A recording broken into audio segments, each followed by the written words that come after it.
Welcome to Water School, Water Conservation class. Like I said, I'm going to be explaining everything that's on your desk, so don't touch anything yet.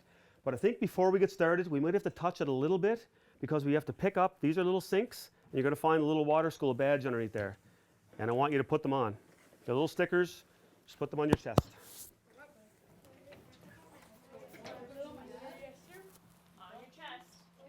You guys want to join in? You guys join in? Yeah. Yeah. Do you want to see sits beside you? Be a little friend for you. Okay. Jump in. Jump in anywhere. Yeah. Okay, get your badges on, everyone. You know what those badges are? They just turned you into water police. Water police. Okay, are we ready? What does that mean? When I'm speaking, are you speaking alongside me? No. Ready to listen? Yeah. Everybody ready to listen? Get your chairs pulled in. Yeah. Sit up straight. Let's go. Water conservation. That's why you're here. We're going to learn about water today. In Cornwall, there's going to be some sound effects. Water makes sounds. A glass of water sitting there is probably not going to make a sound, is it? But if you drink it, what's it going to sound like? It's going to make sounds. It's going to force you to make sounds. So you got to be listening because sometimes your little test sounds come out and you have to answer questions. Now, that just went through, and it's easier than you think. So, who's Billy? Okay, I'm Billy. Okay, so I work with the town of Cornwall. I've been with the town of Cornwall since 2020. I worked for Stratford for 20 years, and I was a water operator in the town of Stratford.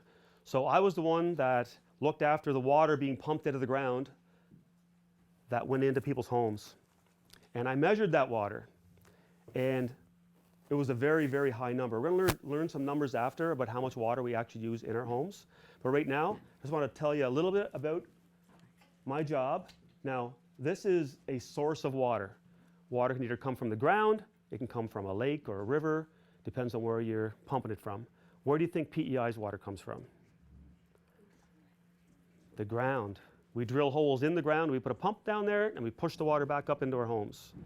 In Cornwall, we have a water tower. Does anyone know where the water tower is in Cornwall? Anyone know the color of it? It's blue. Like a navy blue. Everyone says it's blue, but is it blue or is it green? Because I always think it's green. Like a navy blue. Oh, it's like a navy blue, okay. Like the color Yeah. red. Okay, yeah. So that's the water tower right there. So the water is going to be pumped from the ground. Let's say that house turned on a kitchen faucet. Does anything happen when you turn on your kitchen faucet anywhere? So much happens when you turn on your kitchen faucet or flush a toilet. Watch this. So you turn on your faucet, okay? The water moves through this line to get into the house. But what happens back here? The pump kicks in the ground and pushes the water up to the water station, out, and these lines right here, they run down all of the sides of the roads and in front of houses in Cornwall. If you're on your own well, or you're out in the country, who is out in the country? Who's outside of Cornwall? Okay? So you would have your own water supply on your own property. I'm going to explain that a little bit in a second. But you see this water tower? Do you see how much higher it is than the house? If I took a bucket of water and there was a swimming pool, and I said, I want the water to be higher in this end of the swimming pool, so I'm going to get a bucket of water, and I'm going to dump it in there. Now the water's higher in this end than it is this end, isn't it? Is it? No. Or what happened? It levels out. It levels out, exactly. So you know what that water tower's doing? It wants to become level with the water in the house. So if we pump the water up on a really high level, that means it wants to become equal, doesn't it? So it's forcing down. And when it forces down, it puts pressure on your fixtures in your house. So it's making pressure, right? So if you opened up your faucet long enough and you let it run, and there was no pumps pumping water into the reservoir, what would happen? It would drop and drop and drop and drop and drop until it became level with the fixtures in your house. But then what would happen to your fixtures? No pressure, no water. Good.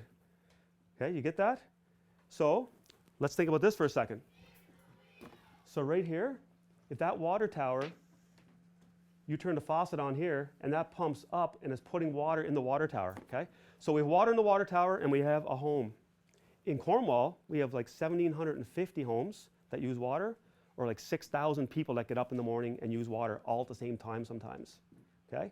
So that's a lot of water. So what happens when people turn on the water over here in their homes, what happens to the reservoir water? What happens?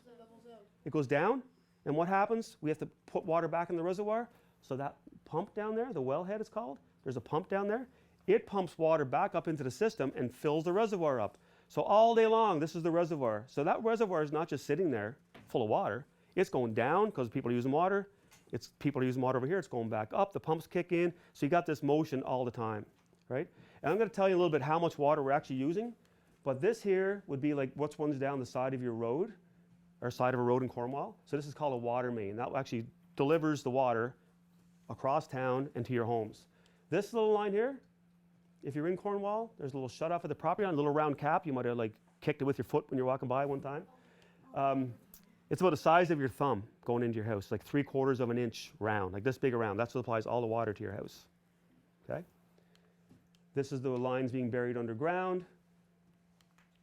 Now, if you're on your own well, that's a little different story, isn't it? Yeah, the water's not elevated up, so what has to happen? Your tank's down in your basement. And now you're higher, your fixtures are higher than the tank. You know what has to happen then? We need a balloon to do the work. Do you know a balloon actually puts the water upstairs in your house? Do you see that little tank right there? It's called a pressure tank. So that tank's metal. You might have a blue one. Who has a blue one in their basement? Anybody? Okay.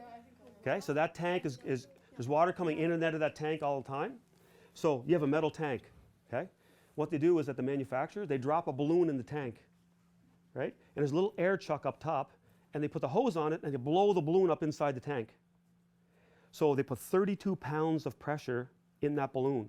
So what happens to the balloon when you put it inside a tank and you blow it up? What's going to happen to it? It expands. Expands and goes right up against the wall of the metal, doesn't it? Yep. So then in the bottom, the water is going to be pumped in, and it's going to go between the wall, the metal, and the balloon. It's going to squeeze in between the two. And what's going to happen to the balloon once a whole bunch of water gets in there and builds a bunch of pressure? It's going to shrink the balloon down, isn't it? So that balloon now wants to push back out, doesn't it? Right? So what happens when you turn your faucet on upstairs? That balloon's pushing the water out. It's going to go upstairs. It's going to come out your shower. It's going to come out your faucet. It's going to fill the toilet tank up, right? And then whenever the pressure starts to drop or the balloon gets so big, the well pump kicks in, squishes the balloon back again. You turn on your shower, pushes the water back upstairs, so that cycle's going all the time in your own home.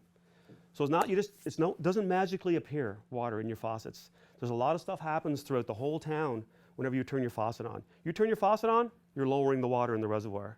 You lower it enough, the pump has to kick in from the ground and suck more water from the ground and out into the system and fill the reservoir back up.